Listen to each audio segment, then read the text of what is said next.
Hey everyone, welcome back to this week's edition of the Maconi Setup Shop A-Fix Tutorials. This week we are looking at the Milwaukee Mile, so strap in and let's get to it.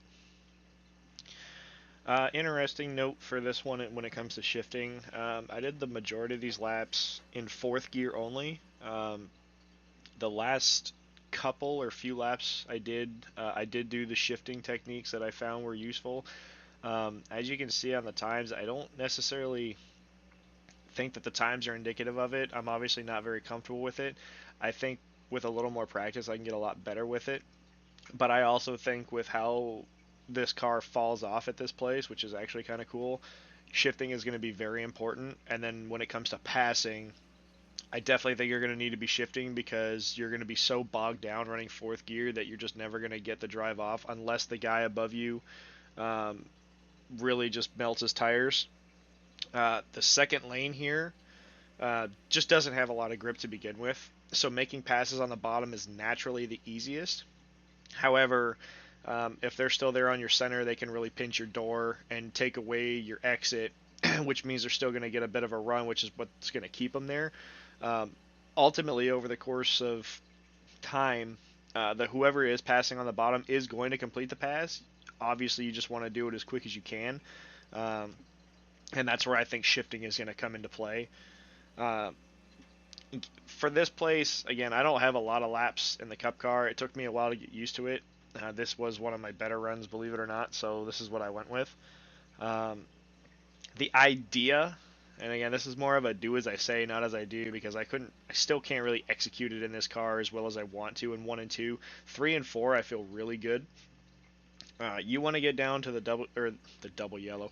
You want to get down to the white line as soon as you can. Now, when we were doing the truck races here, we were almost scraping this inside wall. Okay, I find when I do that with this car, I don't know if it's just the tire or the car, but I can't get it to stick at all. So I've been trying to arc one a little bit to get it down there.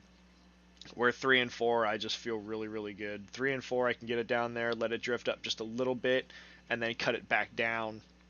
Uh, both ends of this racetrack, especially 3 and 4, I find the lower you can keep it, the better off you are for two reasons. One, a straighter wheel on exit means better drive off, and two, you naturally save a lot of tire. Okay, if you're sliding up across the racetrack on exit, tracking out to the wall, you're gonna melt your front tires and put a lot of unnecessary heat into them. Okay, and also by doing that, typically you're overheating the right rear too because it's also spinning as you're tracking out to the wall. Okay, and then there's a lot of things that can happen if you have too much wheel, it's gonna snap loose. If you're carrying way too much speed and you're cranking wheel, you could just get tight and knock the fence down. Okay. Um, Again, 1 and 2, not the most comfortable, but you're trying to get down to the white line and let it drift up a little bit as well, kind of like 3 and 4. Um, the big thing here is like you want to exit low and straight. Okay, as you could see as we're exiting the corner here at a 4, once I start tracking out, like my wheel is pretty straight. Okay, and that's the goal. Uh, this lap here, uh, this lap here was the first time I was gonna try to downshift, and I kind of missed the entrance a little bit. I was able to make up for it on exit. Okay, just because I was able to get it pointed and get the drive off down the hill. Um, for the shifting here, what's interesting is you get a lot. It feels like you get a lot of drive in fourth gear, but this is also solo car. So like I know if I have a car on the outside, I'm gonna be even more bogged down because I'm not gonna have the same entry speed. I'm not gonna be able to roll the center and let it drift up as high. Okay, you're gonna need. Really do think you're gonna want third gear for the drive off to get to accelerate off the corner. And I also think a lot of guys that are naturally a lot faster than I am, I think they're going to be using third gear a lot. I just think running fourth gear at the beginning, especially on cold tires, is just the easiest way to get around here. Okay, uh, all about stability and all about comfort, right? If you're comfortable doing something, by all means do it. If you're not comfortable doing something, don't do it because the moment you try doing something outside of your comfort zone is usually when bad things happen. Okay, it's really, really easy to get out of control in this car, and once you get into a lazy spin, it's unless you have a direct drive wheel, it's nearly impossible to save, right? So a lot of these tips that I try to give are more to prevent things like that from happening. Okay, because at the end of the day, when you run these races, you're trying to get the best result you can. You're not going to get a very good result if you're crashing, right? So if you're comfortable shifting and you're comfortable doing things, by all means, do it, right? If you're not comfortable shifting, don't do it. Okay, it's not a huge penalty for not shifting. I still think you're going to save a lot of your tires by not shifting. But if you're trying to make passes and you find that fourth gear just isn't working, then you're going to know real quick that, hey, I really do need to use third gear. Okay, um, the bottom naturally does have a lot of grip. I know I talked about this, but the bottom is where all the grip is, which makes passing a little bit easier at a track like this.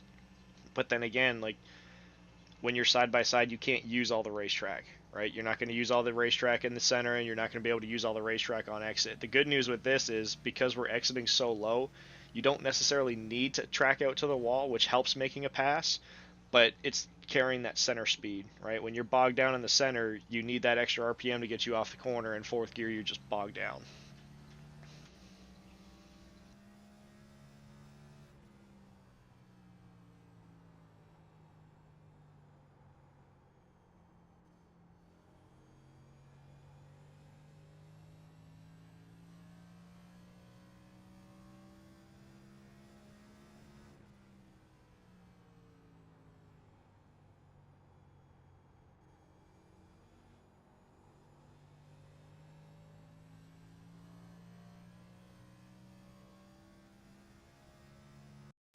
Okay, guys, the only other thing that I feel like I forgot to mention was just letting the car do the work in the center.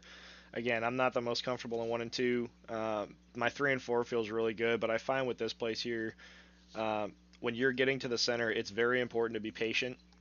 Let the car roll, let the car do its job. It's very easy to pick the gas up a little sooner than you need to, and when you do that, it prevents the car from coming back down the track. It also makes you feel a little tight in the center. You'll know when you do it right because as you start to build the throttle, you're still going to be able to hold the car down. Okay, and getting the drive off here is the most important. It's okay to give up a little bit on entry as long as you have a good exit. Okay, that's one of the big things that I find around here, especially doing the truck race. Entry, it's okay to give up a little bit as long as you can roll the center good and come off straight. Over time, right, you're going to have a lot better tires. And long run here is very important. Hopefully these races do get some long runs. I feel like with the difficulty of this track, in theory there should be a lot of give and take, right? Passing is really difficult unless you're on the bottom. I don't think you're going to see any passes up top. And the guys that are up top are just fighting for grip anyway. Even if they do hold you up there, really they're just hurting themselves because they're just burning their tires. Okay, so eventually you're still going to get them. It's just a matter of time. All right, guys, hopefully you find that this video was helpful. As always, if you did find that it was helpful, please consider leaving a like. If you have any questions, comments, concerns, or anything you want clarification on, please leave a comment down below. And as always, if you're not already a subscriber, make sure you hit that subscribe button and ring the notification bell so you can see these videos every Monday when they're posted on the Maconi YouTube page. All right, guys, best of luck this week, and we'll see you on the track.